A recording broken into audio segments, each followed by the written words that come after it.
কৃষক কৃষি তার উন্নয়ন সব নিয়ে আমাদের এই আয়োজন।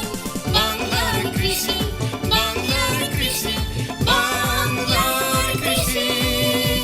ফলবে ফসল, ভরবে গোলা, আরো বেশি বেশি। বাংলার কৃষি, বাংলার কৃষি, বাংলার কৃষি, বাংলার কৃষি, বাংলার কৃষি। সুপ্রিয় দর্শক, বাংলার কৃষি অনুষ্ঠান থেকে আপনাদের সবাইকে শুভেচ্ছা। কৃষি তথ্য, প্রযুক্তি, পরামর্শ এই সব নিয়ে আমাদের প্রতিদিনের কৃষি বিষয়ক অনুষ্ঠান বাংলার কৃষি। কৃষক ভাইরা আমাদের আজকের বাংলার কৃষি অনুষ্ঠানে দেখবেন এ সময় আপনার মাঠ পর্যায়ে করণীয় সম্পর্কে একটি মাঠ প্রতিবেদন, সেই সঙ্গে কৃষি বিষয়ক কিছু গুরুত্বপূর্ণ তথ্য এবং পরামর্শ, আর শেষাংশে থাকছে প্রাণী সম্পদ বিষয়ক প্রতিবেদন। শুরুতেই মাঠ প্রতিবেদন।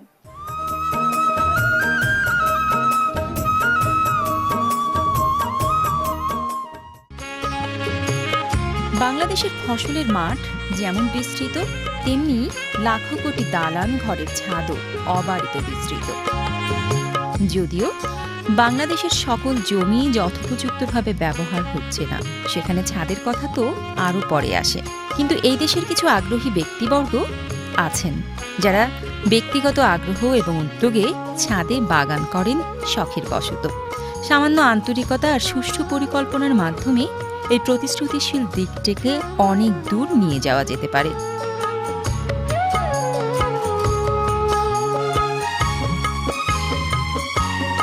ছাদে বাগান করে ছাদের সৌন্দর্য যেমন বাড়ে, তার সাথে জায়গাটুকু ব্যবহার করে পরিবারের শাকসবজি, ফলমূলের চাহিদা যথাযথভাবে মেটানো সম্ভব। ছাদে বাগান আমার স্বামীও কৃষি অফিসার ছিল, বিভিন্ন ফার্মে ঘুরে বেড়াইছি, তাজা শাকসবজি খাওয়া হয়েছে। ওই জন্যে আমরা সবসময় বাড়িরই সবজি খাই, বাজারের খুব কমই। তারপরে যে বাড়ি করার পরে আমার ছেলে তো ছোট থেকে এই গাছগাছালির খুব শখ, ওই তখন থেকে এই বাড়ি করার পরে তো জায়গা ছিল না, তারপরে ছাদে বাগান শুরু করি। আমার ছেলেই মূলত এই বাগানে বেশি শ্রম দেয় ছুটির দিনে। ও এখন প্রায় 10-12 বছর হলো চাকরিতে ঢুকেছে। ছোট থেকে ও এই নেশায় ওর গাছগাছালির। আমরা তো 12 মাসই পুঁই শাক, ডাঁটা শাক এগুলো সবসময় ছাদ থেকেই খাই বেশি। ছাদেও গাছ টাছ লাগায় ফল খাওয়া যাবে, সবজি টাটকা পাওয়া যায়, সবসময় সবজি একটা না একটা পাওয়াই যায় ছাদে যদি করা যায়। একটা ক্রেস্ট দিয়েছে আর 30,000 টাকা দিয়েছে।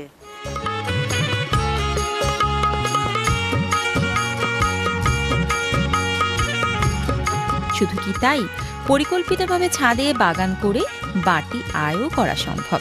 সর্বোপরি ছাদের বাগানে পরিবারের অবসরপ্রাপ্ত আগ্রহী লোকগুলো দারুণভাবে সময় কাটাতে পারেন।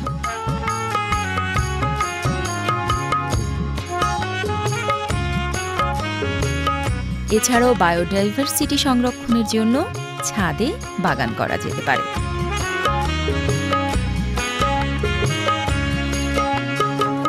তবে ছাদে বাগান করার সময় গাছগুলো ছাদের বিম বা কলামের নিকটবর্তী স্থান বরাবর স্থাপন করতে হবে।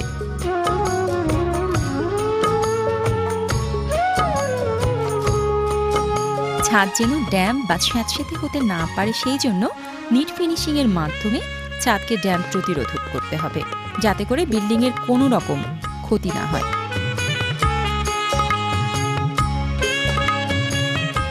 বাগানটা আসলে আমি মোটামুটি বুদ্ধি থেকে প্রায় 15-20 বছর ধরেই আমি বাগানটার সাথে জড়িত, বাগান করি। তবে খুব পুরোপুরি বাগানের সাথে জড়িত প্রায় 2-3 বছর ধরে। আমি যেহেতু সরকারি চাকরি করি, এই জন্য পাশাপাশি আমি একটা ছেলে রাখছি, তাকে ডিরেকশন দিই, সে কাজ করে। পরিচালনার দায়িত্বে আছে আমার আম্মা, আর টেকনিক্যাল সাপোর্ট দিই সাধারণত আমি।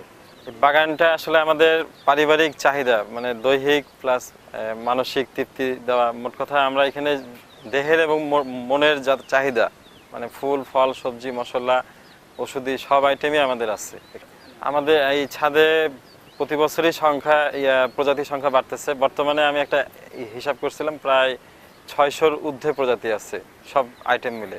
সবচেয়ে বেশি আইটেম আছে এখানে অর্নামেন্টাল মানে ফুলের মধ্যে যা আছে, মানে 12 মাসে যে সমস্ত ফুল হয়, অ্যাডেনিয়াম, ক্যাকটাস, বাগানবিলাস, সাকুলেন এই জাতীয়। আর তারপরে স্থানে আছে ফল। বাৎসরিক আমার এখানে বাগানে লেবার খরচ ধরলে আদার্স খরচ সব মিলে প্রায় 30-40 হাজার টাকার মতো খরচ হয়। আর রিটার্ন এটা আমার এখানে আসলে তো খুচরা ওইভাবে বিক্রি করি না, আমি কন্ট্রাকচুয়ালি এই ব্র্যাক নার্সারি, সবুজ নার্সারি এদের সাথে কিছুটা ইয়ে করি। আর পাশাপাশি রাজশাহী লোকাল বৃক্ষ মেলায় পার্টিসিপেট করি। এতে বাৎসরিক আমার গত বছর সেল হয়েছে 50,000 টাকা, এবার আশা করতেছি 1 লক্ষ টাকা। আয় বলতে আমাদের এখানে টাটকা ফলমূল, শাকসবজি 12 মাস পাচ্ছি, এটাই আমাদের আয়। মোটামুটি বাজার থেকে কিনতে গেলে বাৎসরিক আমাদের 12 মাসে যদি 2,000 টাকা করে, যদি মানে প্রায় 25-30 হাজার টাকার তরকারি, ফলমূল, শাকসবজি সেভ হচ্ছে। অনেকেই উদ্বুদ্ধ হয়ে আমাদের উপশহরেই আরও 2-3 জন বাগান করছে, রাজশাহী শহরে অন্যান্য জায়গাতেও আরও অনেকে বাগান করছে। এবং বিশেষ করে আমি ছুটির দিনগুলোতে অনেক ভিজিটর আসে, তারা দেখে, তারা বিভিন্ন পরামর্শ নেয়। বিশেষ করে ফলের ক্ষেত্রে, সবজি আমি যথাসাধ্য তাদের পরামর্শ দেওয়ার চেষ্টা করি। বাংলার কৃষি, বাংলার কৃষি, বাংলার কৃষি। দেখছেন বাংলাদেশ টেলিভিশনের প্রতিদিনের কৃষি বিষয়ক অনুষ্ঠান বাংলার কৃষি। এ সময় আপনার মাঠ ফসলের করণীয় সম্পর্কে আপনাদের জানাতেই আমাদের এই বাংলার কৃষি। সঙ্গেই থাকুন এবারে প্রাণী সম্পদ বিষয়ক প্রতিবেদন।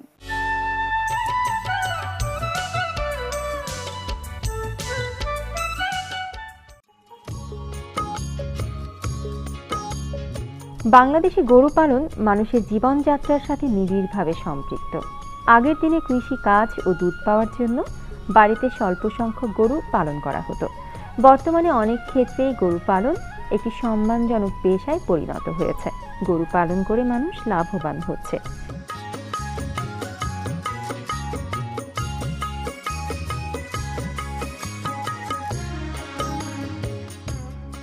ঢাকা জেলার দোহার উপজেলাধীন সাতফিটা এলাকার হাজী আব্দুল মমিন এই ধরনের একজন গরুর খামারি।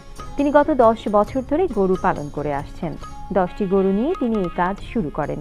10টা গরু না শুরু করছি, এখন আস্তে আস্তে বাড়াইতেছি, সামনে আরো বাড়াবো চেষ্টা করব। পানি দুধও খাইলাম, মানুষের উপকার হইলো, লেবারও খাটলো, ওই হিসাবে আর কি করে গেছিলাম যে ফার্মটা আস্তে আস্তে বাড়াইছি, সামনেও বাড়াইবার চেষ্টা করবো আর কি। এই গরু থেকে দুধ এবং মাংস উৎপাদন ছিল তার উদ্দেশ্য। বর্তমানে তার খামারে গরুর সংখ্যা মোট 110টি।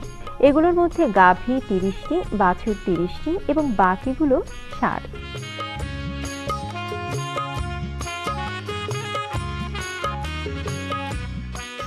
তার খামারে যেমন প্রচুর দুধ উৎপাদিত হচ্ছে, তেমনি প্রতি বছরই বেশ কিছু বাছুর উৎপাদিত হচ্ছে, যেগুলো বড় করে মাংস উৎপাদনের উদ্দেশ্যে বিক্রি করা হচ্ছে।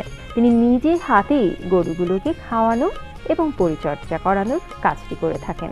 তার ছেলেরাও তাকে সহযোগিতা করে থাকে। তার এক ছেলে হাসান মাহমুদ সার্বক্ষণিক খামারে থাকে। প্রথমে 10টা গরুতে শুরু করার পর আস্তে আস্তে এটা প্রফিটেবল আবার নিজেদের চাহিদা পূরণ হয়, সেই কারণে আমি আস্তে আস্তে গরু বাড়াইতে থাকি। এখন আমার মোটামুটি 100 মতন গরু আছে, তার মধ্যে দুধের কিছু গরু আছে, প্রত্যেকদিন আমরা দুধ পাই। আর এর মাধ্যমে বেকার কতগুলো লোক আছে, তাদের কর্মসংস্থান হচ্ছে, তাদেরও সংসার চলতেছে। আর আমি কোরবানির জন্য কিছু গরু বানাইছি, আমাদের এখন প্রায় 40-50টার উপরে গরু আছে কোরবানির জন্য। এখান থেকে আমাদের পশু অধিদপ্তর, আমাদের জয়পাড়ের যে ইনচার্জ আছেন, উনি আমাদের সব নেপিয়ারের যে ঘাসগুলো আছে এগুলো বীজ দিচ্ছে, ওইগুলা চাষ করে আমরা গরুরে খাওয়াচ্ছি। অনেকেই বেকার বসে আছে, কিন্তু সেটা যদি একটা ফার্ম সুষ্ঠুভাবে নিয়ন্ত্রণ করতে পারে, চালাইতে পারে, কোনো বেকার সমস্যা থাকবে না। এখানে পুষ্টির চাহিদা পূরণ হবে, মানুষের কর্মসংস্থানের সুযোগ হবে। খামার ব্যবস্থাপনার জন্য তিনি উপজেলা প্রাণী সম্পদ কর্মকর্তাদের পরামর্শ ও সহযোগিতা গ্রহণ করে থাকেন। এই খামার তাকে এনে দিয়েছে অর্থনৈতিক সমৃদ্ধি। তিনি মনে করেন বুঝে শুনে খামার ব্যবসা করলে লাভবান হওয়ার সুযোগ রয়েছে। হাজী আব্দুল মমিন গরু পালনের মাধ্যমে সমাজে প্রতিষ্ঠা পেয়েছেন। তাকে অনুসরণ করে গ্রামে গ্রামে গড়ে উঠতে পারে অসংখ্য গরুর খামার। এই ছোট ছোট উদ্যোগের ফসলই তো হতে পারে সোনার বাংলা গঠনের অবলম্বন।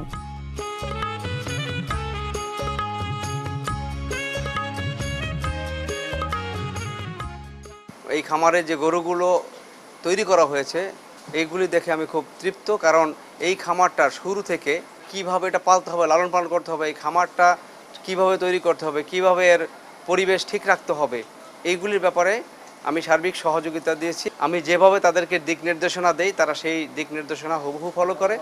আমাদের বর্তমান সরকার কৃষি বান্ধব সরকার এবং কৃষির উপরে বর্তমান সরকারের একটি সুদৃষ্টি আমাদের এই প্রাণী সম্পদের অগ্রযাত্রাকে বেগবান করেছে এবং তারই একটি জ্বলন্ত উদাহরণ এই মমিন সাহেবের এই খামার। এই মোটা তাজাকরণ খামারের মাধ্যমে আমি আশা করব উনি আর্থিকভাবে লাভবান হবেন এবং ওনার দেখাদেখি অত্র উপজেলায় বা ওনার বাড়ির আশপাশে অসংখ্য খামার ইতিমধ্যে গড়ে উঠেছে। ওনাকে দেখে অনুপ্রাণিত হয়ে অনেকেই মোটা তাজাকরণ খামার, দুগ্ধ খামারের দিকে ধাবিত হয়েছেন। এখানে একটা কথা খুব উল্লেখযোগ্য যে ডালেও প্রোটিন আছে, কিন্তু মাংসের প্রোটিন যেটা প্রাণীজ প্রোটিন এটা মানুষের জন্য খুব বেশি দরকার, কারণ প্রাণীজ প্রোটিনে আছে অত্যাবশ্যকীয় অ্যামাইনো অ্যাসিড, যাকে ইংরেজিতে বলে essential amino acid. Essential amino acid ছাড়া শরীরে রোগ প্রতিরোধ ক্ষমতা তৈরি হয় না।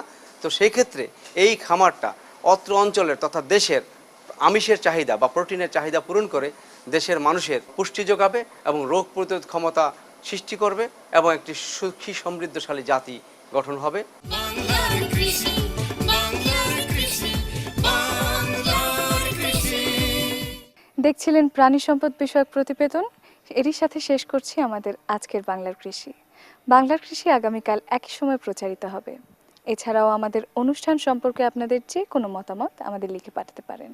আমাদের লিখবার ঠিকানা প্রযোজক বাংলার কৃষি, কক্ষ নং 222, বাংলাদেশ টেলিভিশন, টেলিভিশন ভবন, রামপুরা, ঢাকা। আমাদের ইমেইল নাম্বার banglarkrishi@ais.gov.bt। আমাদের ফেসবুক আইডি বাংলার কৃষি। আপনারা ইচ্ছা করলে আমাদের অনুষ্ঠানটি ইউটিউবেও দেখতে পারেন। কৃষক ভাইরা আপনারা ভালো থাকবেন, সুস্থ থাকবেন এই কামনায় শেষ করছি আমাদের আজকের আয়োজন। আল্লাহ হাফেজ। কৃষক কৃষি তার উন্নয়ন, স্বপ্ন